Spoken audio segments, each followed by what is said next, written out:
Au moindre faux pas, ma vie se finira. Je ne dirai que ce que l'on veut entendre de moi, je m'en fiche si je le pense ou pas.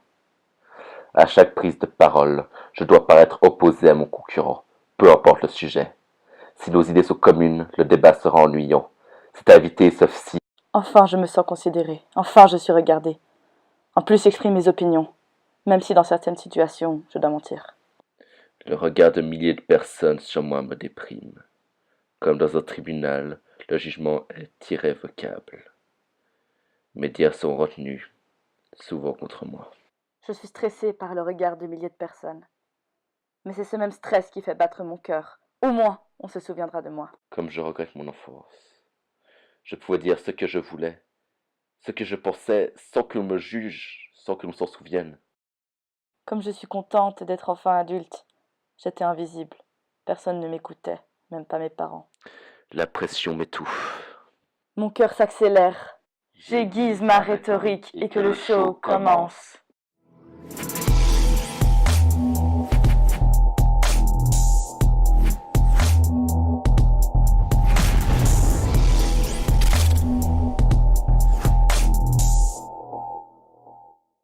Bonjour à toutes et à tous. Alors pour notre émission de débat quotidien et en direct ultraviolet, je vous demande d'accueillir comme il se doit Monsieur Dupont.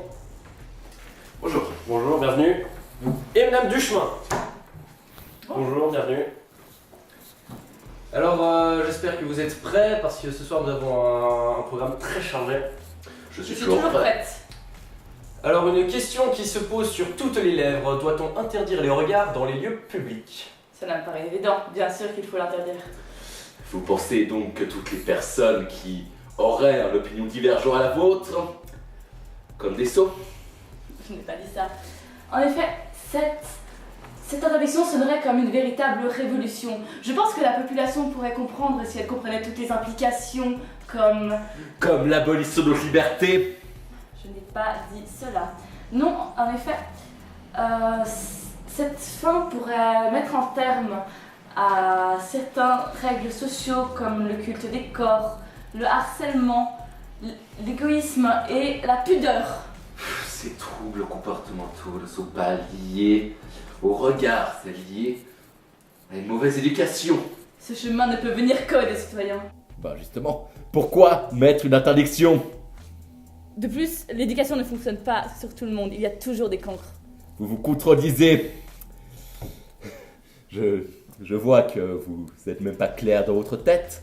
Vous êtes clairement contredit. Je ne vois clairement pas pourquoi nous devrions interdire les regards, sachant tous les côtés aussi positifs que cela mène.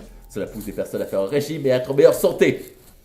Vous extrapolez ce que je veux dire, je ne me suis pas contredite, vous avez juste mal compris.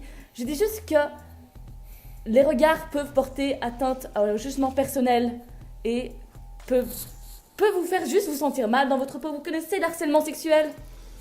Je suis complètement d'accord avec vous que le harcèlement sexuel est un problème majeur dans notre société actuelle. Je ne suis juste pas d'accord sur notre vision de la régler. Pour moi, il faut améliorer notre éducation, l'éducation de nos enfants, et c'est ainsi que ça pourra être changé. Et Bon, pas avec... Je pense que nous avons compris vos différents points de vue. Maintenant, plusieurs mouvements écologiques le réclament. Doit-on vraiment considérer les bactéries comme des animaux domestiques ? Nous sommes majoritairement en vie grâce à ces mêmes bactéries qui composent notre microbiote.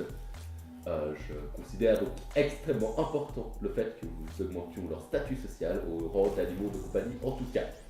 Mais je ne vois absolument pas pourquoi on serait opposé à ce changement d'état. Mais éclairez ma lanterne, madame. Eh bien peut-être simplement parce qu'il y en a des milliards dans notre corps. On ne peut pas toutes les différencier. En Afrique, ils sont des milliards, nous pouvons quand même les différencier. Et je pense que nous devrions conseiller chacun ces individus. Il y a une sérieuse différence de taille. Donc les personnes qui sont grandes ou les choses doivent être plus importantes que les petites. Je n'ai pas dit cela. Mais vous l'insinuez, ce qui revient au même. Je respecte énormément la cause animale et la cause humaine. Vous dites ce que vous voulez.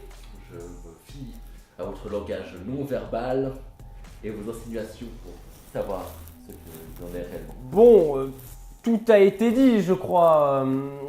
Passons à une polémique actuelle. Les youtubeurs. Quand allez-vous enfin parler et essayer de résoudre les vrais problèmes, le réchauffement climatique, la misère humaine et le déplacement de population. Écoutez, ce ne sont pas là les vraies préoccupations de notre population. Les vraies préoccupations de notre population sont des choses qui concernent notre pays. Déjà, des problèmes mondiaux. Effectivement, c'est des problèmes qui existent, mais pas des problèmes dans lesquels nous allons débattre, ce sont des problèmes qui nous intéressent. Je propose que vous arrêtiez votre discussion. Mais je vais quand même répondre à votre question.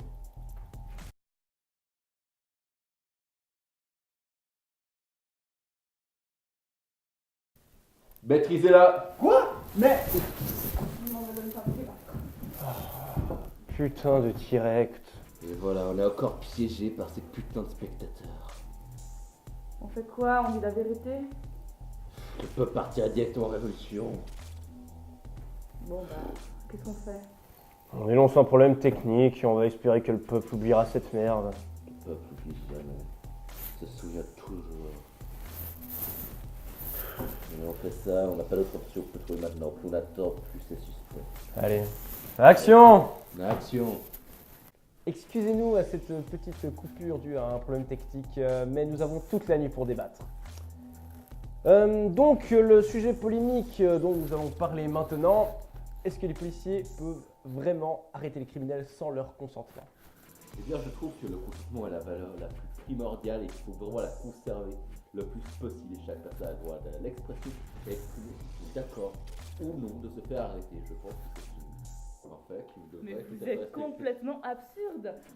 Pensez-vous vraiment qu'en demandant à quelqu'un qui vient de cambrioler une banque si il est d'accord qu'on l'arrête, pensez-vous vraiment qu'il répondra oui? Eh bien, nous devons respecter ce consentement. Et le terrorisme, on en parle? Est-ce que si vous demandez à un djihadiste s'il veut se faire arrêter, il répondra oui?